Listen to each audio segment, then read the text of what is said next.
योगदान हमारे व्यापारी भाइयों का रहता है। जो देश अपने व्यापारी भाइयों का ध्यान नहीं रखता वो बहुत लंबा जो है वो ठीक तरीके से नहीं चल सकता। और इस बात को हमने बहुत शिद्दत से महसूस किया इस कोरोना काल में कि किस तरह से जो हमारे व्यापारी भाई हैं, व्यवसायी भाई हैं, वो आगे बढ़कर आए और उन्होंने बहुत दान दक्षिणा वगैरह करके लोगों की सहायता की, मानव रक्षा की। इंसान बड़ा कहलाता है, कहते हैं कि बड़ा हुआ तो क्या हुआ, जैसे पेड़ खजूर पंथी को छाया नहीं फल लागे अति दूर, ऐसे पेड़ का कोई फायदा नहीं। तो इसलिए आप क्योंकि व्यापार में है और आपका व्यापार तभी फलेगा फूलेगा बढ़ेगा अगर आप दान करने की, सुपात्र को दान करने की मन में इच्छा रखें। और हमारा जो ये आज कार्यक्रम है जिसमें कि कार्य समिति है, तो मैं सभी संयोजक, आयोजक, प्रायोजक सबको तहे दिल से धन्यवाद करती हूँ मुझे यहाँ पर आमंत्रित करने का। और आपका ये मंडल जो है दिन दुगनी रात चौगुनी तरक्की करे, आगे बढ़े, हमारे लायक इसमें जो भी होगा वो हम करने के लिए तत्पर हैं। इन शब्दों के साथ बहुत बहुत धन्यवाद। जय हिंद, जय भारत। तो आपको 2 बजे भी लाइव दिख जाएंगे लोगों से बात करते हुए, जनता के अंदर बैठे हुए। तो मतलब मैं नींद से जाग के खड़ी हो जाती हूँ जब नोटिफिकेशन बजता है कि लाइव एसपी सिंह बघेल। तो आप मानिएगा कि अरे कि एक व्यक्ति, हम तो चैन की नींद सो रहे हैं और वो क्षेत्र में जाकर इतनी चर्चा, इतना प्रचार कर रहे हैं, लोगों को जोड़ रहे हैं, उनकी चिंता कर रहे हैं। और चिंता को दिखावे से नहीं करते हैं जी, मन से करते हैं। मैं क्षमा चाहूंगी अपने बच्चों से, बहुत छोटी हूँ आपसे, कोई टूटी हुई हो। और माननीय एसपी सिंह बघेल जी से मैं निवेदन करूंगी आज हमारा मार्गदर्शन करें। हमें आपके मार्गदर्शन के, आपके अनुभव की बहुत जरूरत है।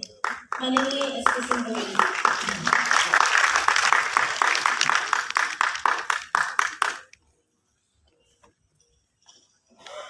कन्हैया और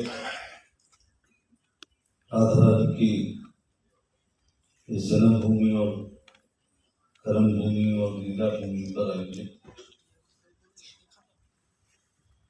अखिल भारतीय एकता व्यापार मंडल के द्वितीय राष्ट्रीय कार्यकारिणी के इस कार्यकारिणी के अध्यक्ष और प्रदेश के अध्यक्ष श्री महेंद्र यादव जी, इस कार्यक्रम की मुख्य अतिथि, हृदय से उनके प्रति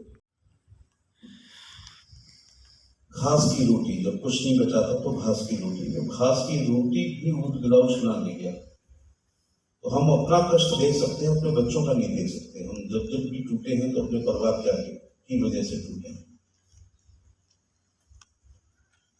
समर्पण करने का निर्णय ले लिया, हमारे साथ गुजर रहे थे, उन्होंने आर्थिक सहायता की और फिर हल्दी घाटी की। मेरे लिए हल्दी घाटी पानीपत के तीनों युद्धों से ज्यादा महत्वपूर्ण है, क्योंकि पानीपत पहला बाबर और इब्राहिम में हुआ था, हमारे लिए अफगानी था और एक मुगल था। कोई नरक हो हमें कहानी चाहिए निशान ना हो। सेकंड थोड़ा महत्वपूर्ण है, हेमू और जयराम खान में हुआ। बता दूं, हेमू हिंदू राजा थे। एक तीव्र युद्ध जीतने हम लोग जा रहे थे, अकबर तो 14 साल का था। जब कोई कत्ल होता था तो वो अपनी आंख बंद कर लेता था, ऐसा आपने वो कोई फिल्म में उसमें भी देखा होगा। जयराम खान लड़ रहा था, युद्ध हम जीत ही रहे थे कि एक तीर आकर के हिंदू की आंख में लगा और उसके घाव वास्ते हम लोग दर्द महसूस कर रहे हैं। लहू ने पता की और सतियों में सका। विषय से हट रहा हूं, लेकिन भामाशाह जी, मैं ये भी कहना चाहूंगा कि जो लोग राणा को याद करते हैं वो राणा सांगा को भी याद किया करें।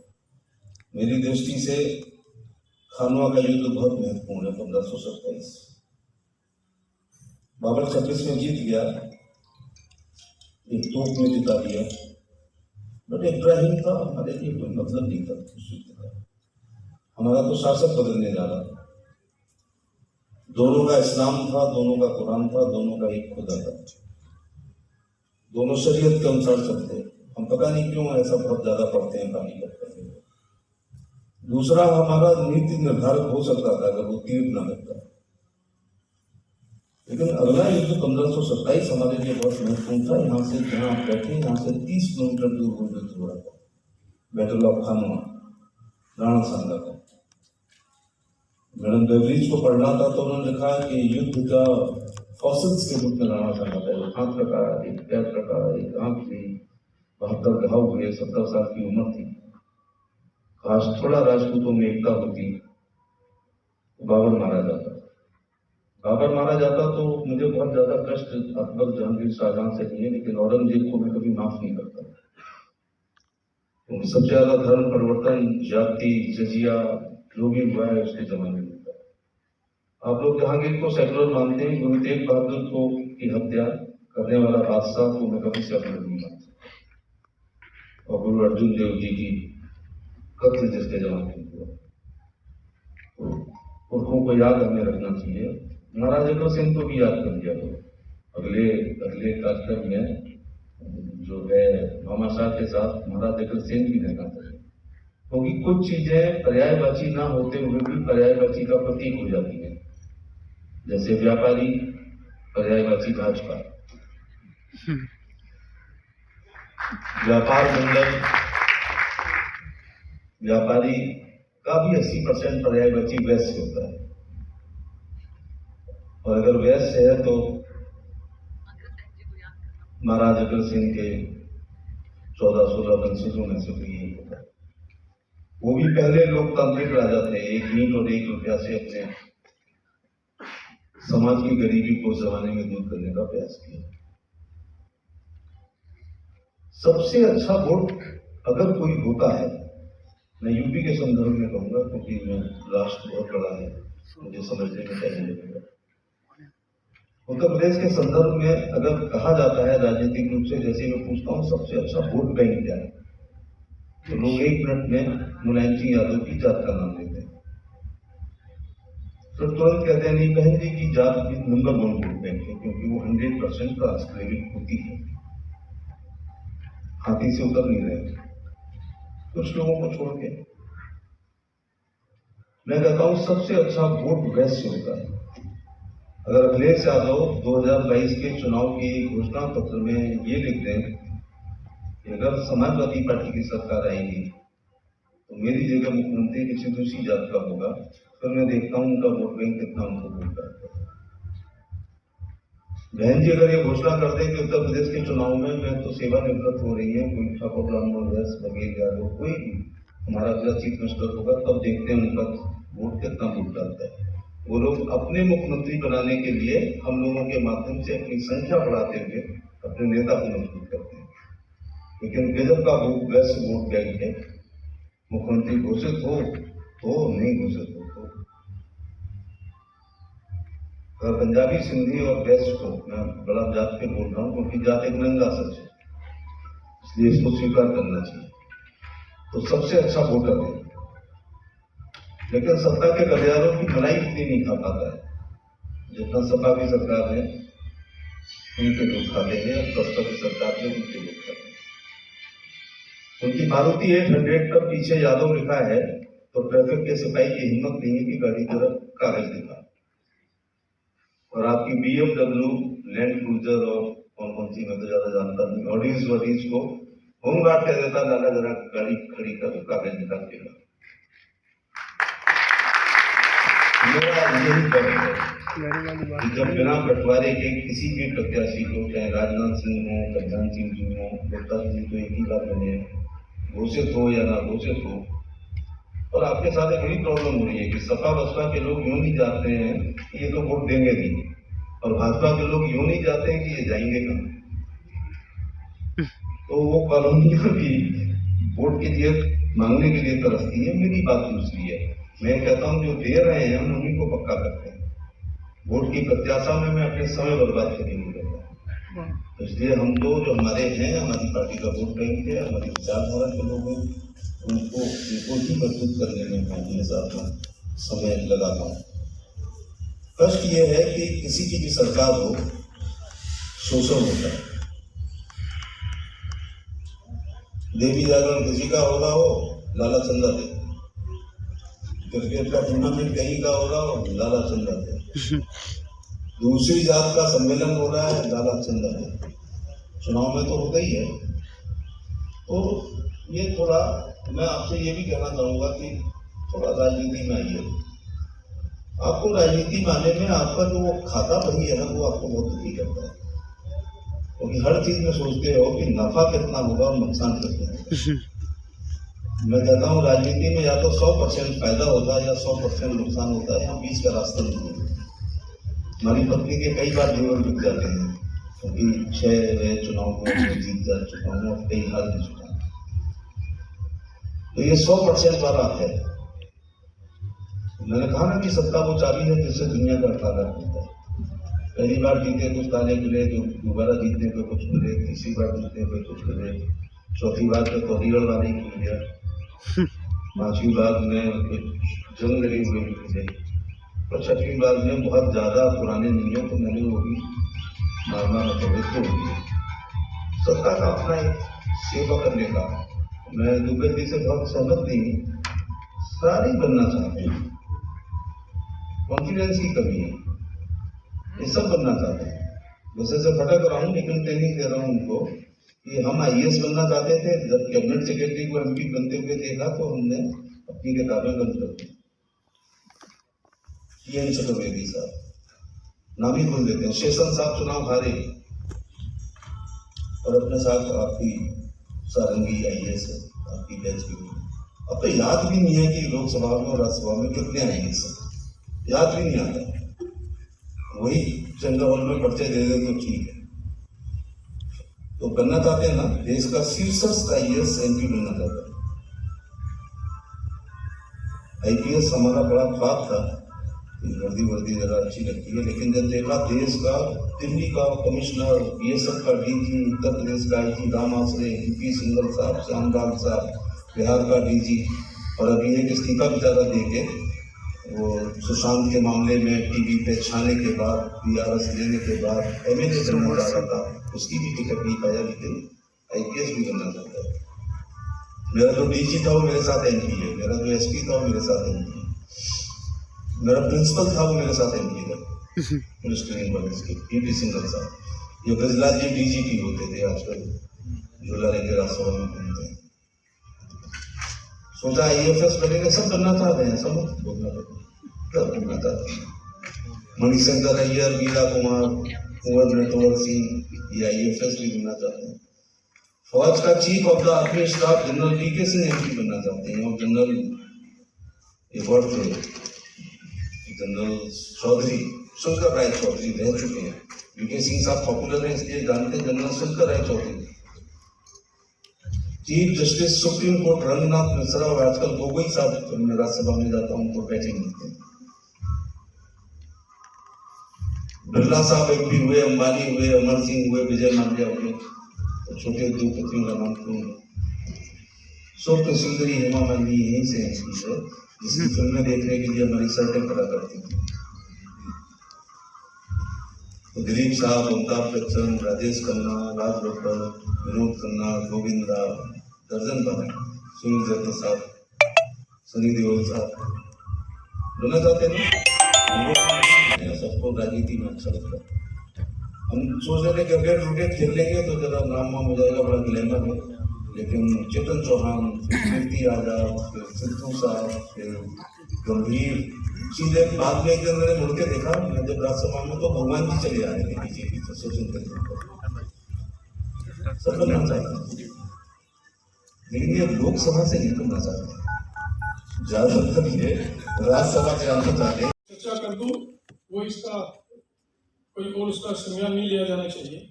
जब भी हम लोग आइटम खरीदते हैं, कोई भी पैकेट सामान से कहीं से, तो उस डब्बे के ऊपर कुछ छोटे छोटे ट्रेड मार्क लगे होते हैं, आपने देखोगे मोहर, सबने देखी है ना। उनके पीछे एक मोहर लगी होती है, उसके ऊपर हलाल लिखा होता है। कुछ लोग वाकिफ थे इस शब्द से, हलाल से, क्या ये हाथ उठा के हम लोग बात कर सकते हैं? कितने लोग इस देखते हैं कि जो हम छोटे छोटे पैकेट्स खरीदते हैं उनके पीछे हलाल का मार्का लगा होता है? ऑलमोस्ट सभी देखते हैं। आप ये जो हलाल मार्क का मोहर लगी होती है वो हमने खरीदा, मेरे बेटे ने खरीदा, आपने खरीदा, हमने यूज किया, वो पैसा एक ऐसी संस्था में जाता है जो राष्ट्र के अंदर टेरर फंडिंग का कार्य करता है।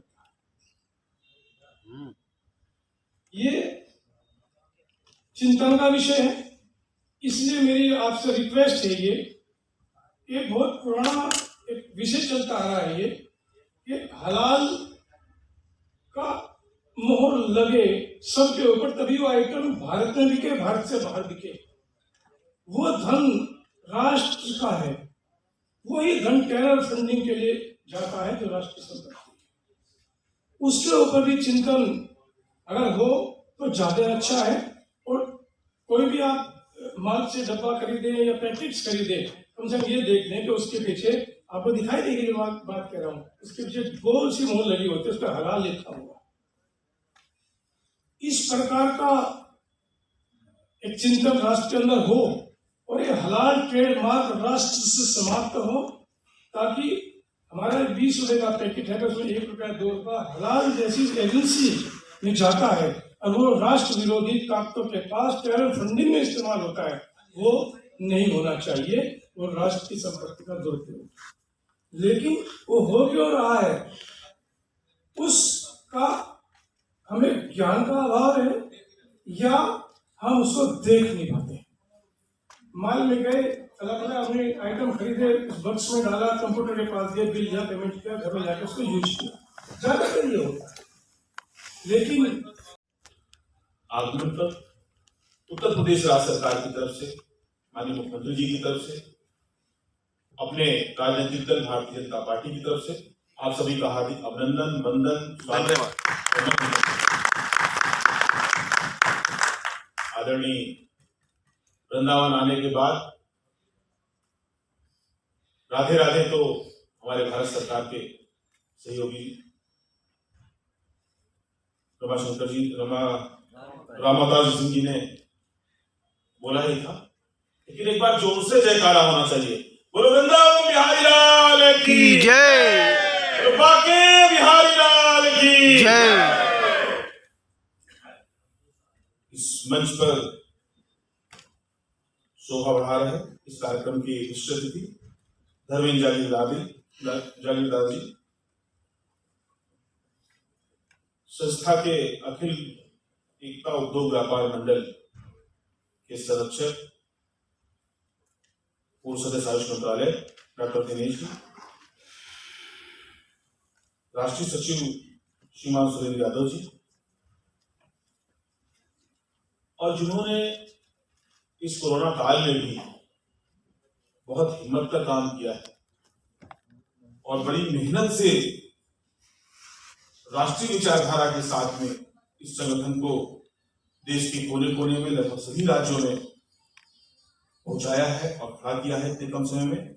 ऐसे राष्ट्रीय अध्यक्ष भाई संजीव जायसवाल जी, जो छोटे भाई की तरह मुझे प्रिय हैं और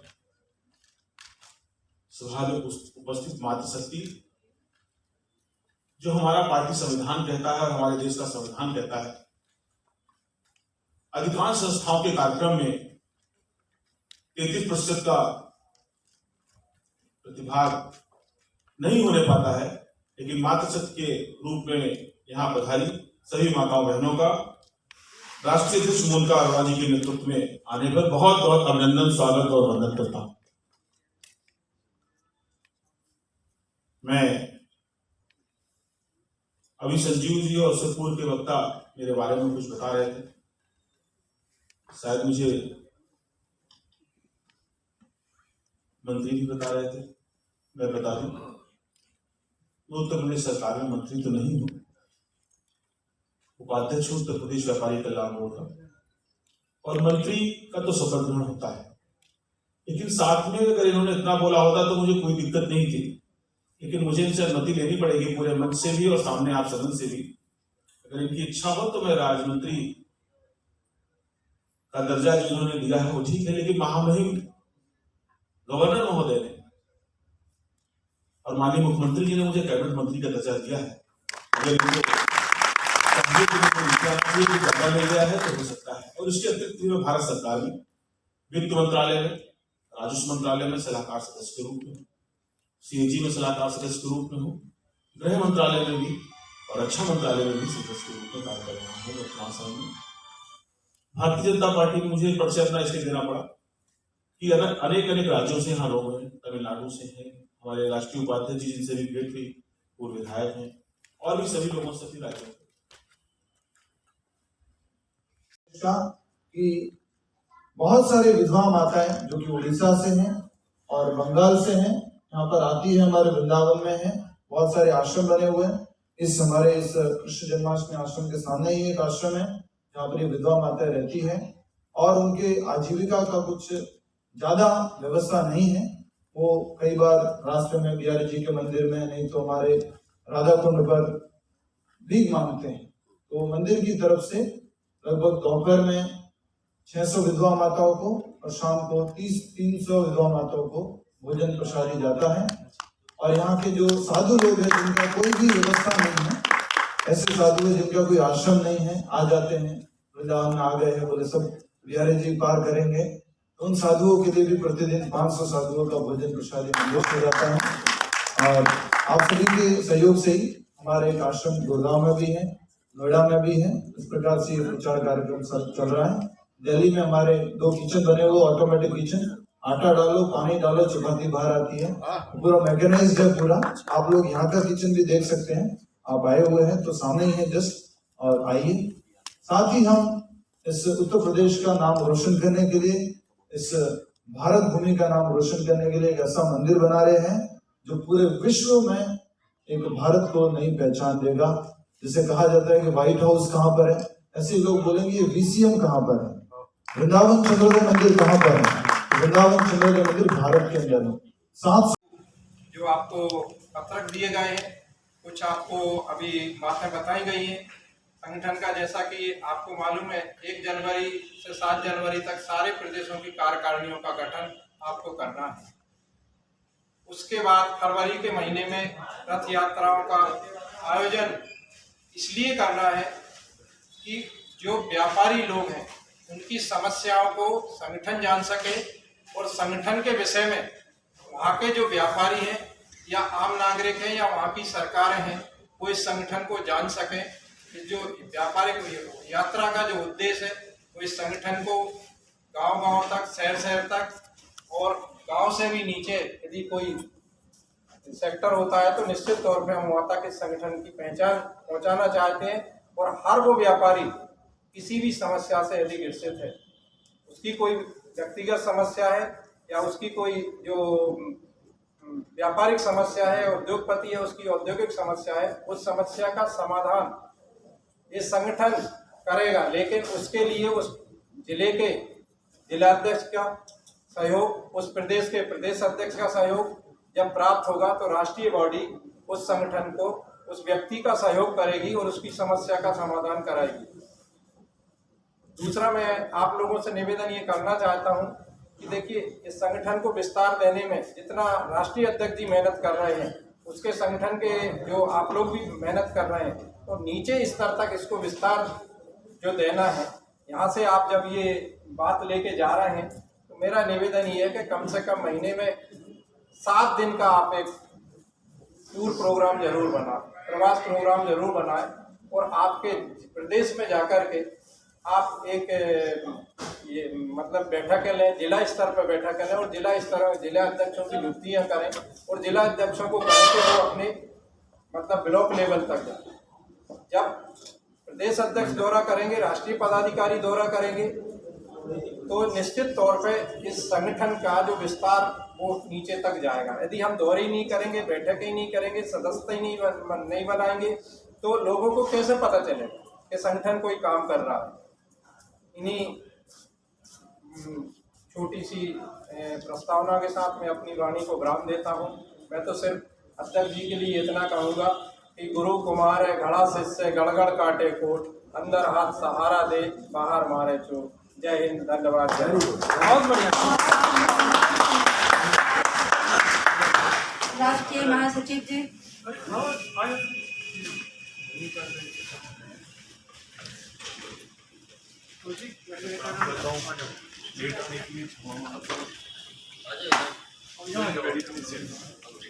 देवी है, दुर्गा है, गणेश है, इष्ट तो बहुत होते हैं, लेकिन इष्ट अगर गौमाता हो गई तो सब देवी देवता इष्ट बन जाते हैं, सबकी सेवा एक साथ हो जाते हैं। लोग सोचते हैं कि गौमाता को पालने से ना दूध कितना मिलेगा, कोई विचार ही नहीं करता इसके गोबर का क्या होगा। विचार कीजिए गोबर का क्या होगा, क्योंकि गोबर में लक्ष्मी जी का वास है। और आज साइंटिस्ट क्या क्या कर रहे हैं गोबर से, और हम और आप पालने से, उनको छूने से, उनके गोबर को उठाने से बड़ा दूर भागते हैं। सनातनी की और भारतीय की पहचान है गौ माता। अगर हम यहाँ बोल रहे हैं, आज हम इस धरा पर खड़े हैं, कहीं ना कहीं वो कृपा गौ माता की है, जिसके लालन पालन के लिए, जिसकी सेवा के लिए स्वयं बांके बिहारी सरकार इस धरा पर आकर के उन्होंने सेवा की। उन्होंने सिखाया है, अगर मुझे पाना है, मुझे चाहते हो तो सबसे पहले आप मेरी प्यारी गैया को थामो, इसे पकड़ लो। जब इसको पकड़ लोगे ना तो मैं तुम्हारे साथ हूँ। लोग बड़े बदतमीज हैं, कहते भी हैं अरे गौ माता गोपाल का स्वरूप है तो भटक क्यों रही है। अरे ठाकुर जी कहता है ना, जब तुमसे नहीं संभाला जाएगा तब मैं अवतार लूंगा। तो अभी तो प्यारे हमारी और आपकी बारी है, और हमको आपको काम करना है। जब हम कहीं टूटेंगे तो वो पक्का आएगा, ये विश्वास रखिए। बोलो हरि लाल की जय जय। जय गौ माता। राधे राधे। धन्यवाद साध्वी महिमा जी। मैं क्षमा प्रार्थी हूँ, पहले दीदी का मुझे स्वागत। एक नजीर स्थापित की और एक आयाम को वृहद रूप देने का काम आदरणीय दिनेश जी करते हैं। राष्ट्रीय अध्यक्ष जी, मैं चूंकि नाम स्टेज पे आई भी नहीं, और मैं सभी मंचस्थ लोगों का भी, संजीव जायसवाल जी राष्ट्रीय अध्यक्ष, संजीव जायसवाल जी, सेवारे जी, रेणु जी जो मैंने सुन लिया, और हमारी साध्वी जी जो कि हमारी है, आदरणीय मैं सबके कर कमलों में प्रणाम करता हूँ। और साथ ही आप लोगों को पुनः इस वृहद आयोजन के लिए जो टीम लगी उसको भी बधाई देता हूँ। क्योंकि हमारी साध्वी जी बोल रही थी कि ये गाय का विषय बहुत गंभीर विषय है, और ये भूमि गोपाल की है, ये पूरी आप गोपाल की भूमि पे बैठे।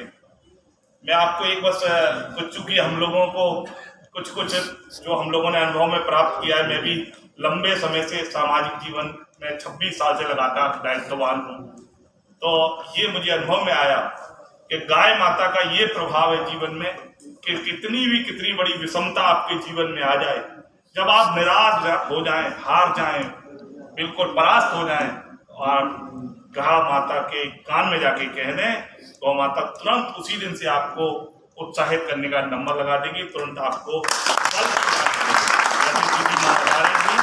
गाय माँ में इतनी शक्ति है कि भगवान ने आपको दे दी, किसी को, हमको नहीं, हमने भगवान को दर्शन नहीं किया, गाय के रूप में हम 33 करोड़ का दर्शन करते हैं। इसलिए आप सब लोग, चूंकि नया संस्थान में, अभी राष्ट्रीय अध्यक्ष जी से पूछ रहा था कितना समय हो गया, तो 11 महीने में तो एक जिले का संगठन नहीं खड़ा कर सकते। मेरे मन के अंदर भाव राष्ट्रीय कार्य समिति करना, और दूसरा, और दक्षिण भारत तक के लोगों का प्रतिनिधित्व, आधे से लोग जा चुके हैं, मतलब काफी बड़ी बात थी। और मुझे लगता है कि जब भी पवित्र हाथों में कोई पौधा रोपित होता है तो निश्चित उसका वट वृक्ष बनना तय रहता है। पवित्र हाथ लगाएं आप सब लोगों को, क्योंकि हमारा अभी एक पूर्व वक्ता बोल रहे थे कि उद्योग व्यापार मंडल को बढ़ाना है, और हमको छोटे छोटे व्यापारी उनसे भी कनेक्ट होना है। बिल्कुल अच्छी बात है, अगर आप सब लोग छोटे व्यापारी को टच करोगे, निश्चित आज की एक ऐसी व्यवस्था का निर्माण हो चुका है इस देश के अंदर कि अगर आप 10 साल का रिकॉर्ड देखते हैं, 20 साल का रिकॉर्ड देखते हैं, बड़े जिनका 100 करोड़ का ट्रांजैक्शन है, 500 करोड़ का ट्रांजैक्शन है, उनमें से 20 साल में ऐसे लोग हैं जो घर घर जाके मार्केटिंग करते थे, छोटा सा ठेला लगाते थे, बेल्ट की दुकान लगाते थे, ऐसे 25 उदाहरण आपको नेट पर मिल जाएंगे। सत्य है उनकी पीछे का।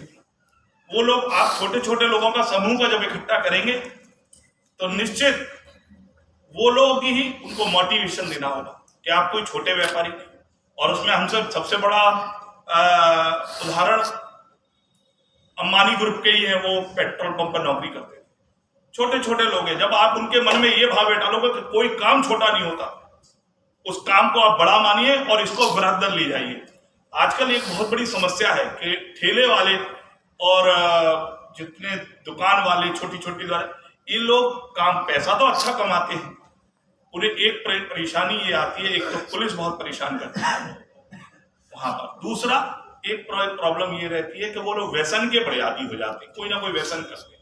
मेरा आप लोगों को आग्रह है, जो प्रदेश अध्यक्ष लोग हैं, ये मैं चूंकि इस कार्यक्रम में आया हूं तो ये मेरा अपना आप सब लोगों के लिए विचार है कि आप मासिक स्तर पर ऐसे लोगों का 100 लोगों का 50 लोगों के समूह को बैठाकर और मोटिवेशन दीजिए उनको कि आप लोगों को बड़ा बनना है, इसकी वृहद स्तर पर ले जाना है। तो हमारे जो व्यापार मंडल की सार्थकता खड़ी हो जाएगी, तो उन्हीं में से कोई बड़ा व्यापारी बनेगा। दूसरा, भारत सरकार और प्रदेश सरकार व्यवसायिक हित में छोटे व्यवसायियों के लिए बहुत फाइनेंस व्यवस्था है, उनको स्कीम नहीं पता। जैसे अभी हमारे ऊपर यादव जी बता रहे थे तो बहुत से काम छुपे हुए हैं।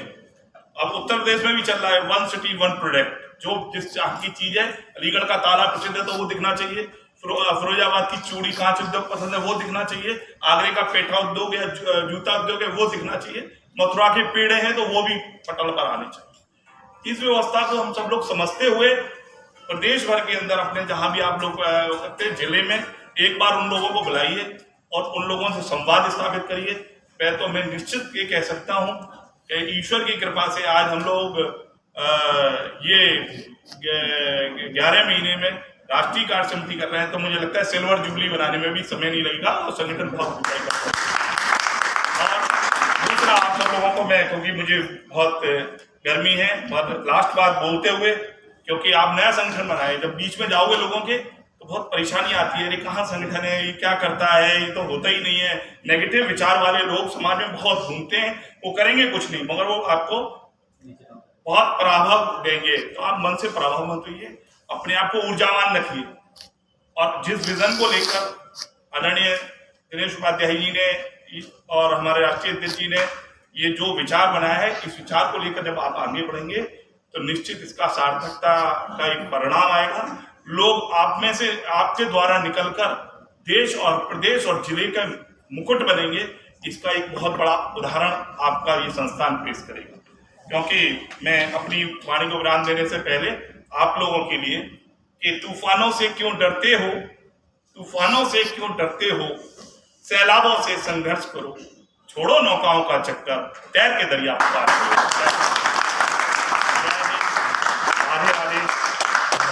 बहुत बहुत धन्यवाद। मेरे ख्याल से 9 राज्यों के 9 राज्य के पदाधिकारी उसमें सम्मिलित हैं। इस बार बड़ा सौभाग्य का विषय है कि हम लोग 17 राज्यों के साथ यहाँ कार्य समिति महाधिवेशन करने जा रहे हैं। उस समय का स्वरूप क्या रहा होगा मुझे नहीं पता है, लेकिन इस समय का स्वरूप ये है। सब जब पश्चिम बंगाल से पूर्ण बात करूँ भैया प्रकाश जी तो बात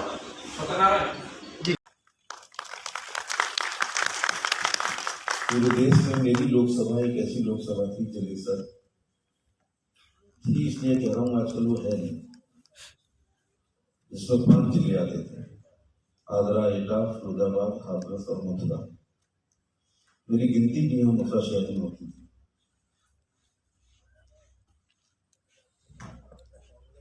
बिहारी जी के शहर में गिनती में तो फिर चिंता मुक्त हो जाता था, इसलिए लगातार 3 बार गिनती हो रही थी।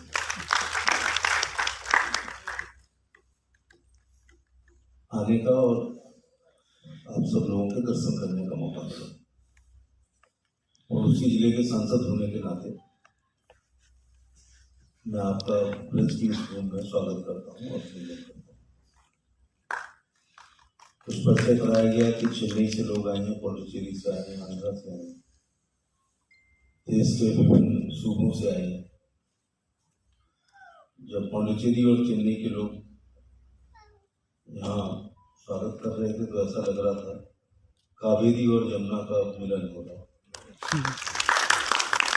मेरी भूगोल खराब है तो मैंने सुनीता जी से पूछा, तो कह सकता हूँ कि अरब सागर का भी और यमुना का मिलन हुआ। मैं कंफ्यूज था कि वहाँ कौन सा सागर है।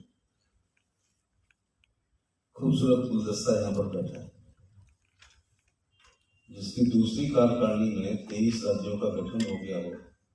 जब इसका सिल्वर जुबली कार्यक्रम होगा तो क्या हाल होगा। 2 साल का बच्चा तो ठीक से चल भी नहीं पाता और आपने दौड़ना शुरू कर दिया।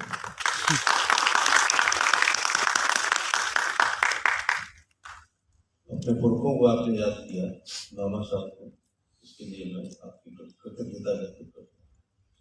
जो जात वर्ग क्षेत्र धर्म अपने पुरखों का सम्मान नहीं करता है वो कभी आगे नहीं कर सकता। उनको याद करने से जागृति आती है, जागृति से सोच बदलती है, सोच से संघर्ष करने की क्षमता बनती है, संघर्ष से सत्ता मिलती है, सत्ता से इतिहास बनता है। तो इतिहास 1576 के आसपास हिंदी घटी हुआ था, उसके बाद 500 साल तक समझा सराहा और ऐसे हम लोग उनको याद करते हैं। मैं मिलिट्री साइंस का प्रोफेसर हूं, तो अकबर और राणा प्रताप की सामरिक दृष्टि से तुलना का कोई चार्ट बन ही नहीं सकता। अकबर आज के हिंदुस्तान, पाकिस्तान, बांग्लादेश और काफी हिस्सा अफगानिस्तान का एक छत्र बादशाह था। की महिमा से हमें आशीर्वाद भी दिया। संत समान हो जाते हैं जब हमारे संवैधानिक रूप से गठित चयन होकर जब मंच पर विराजमान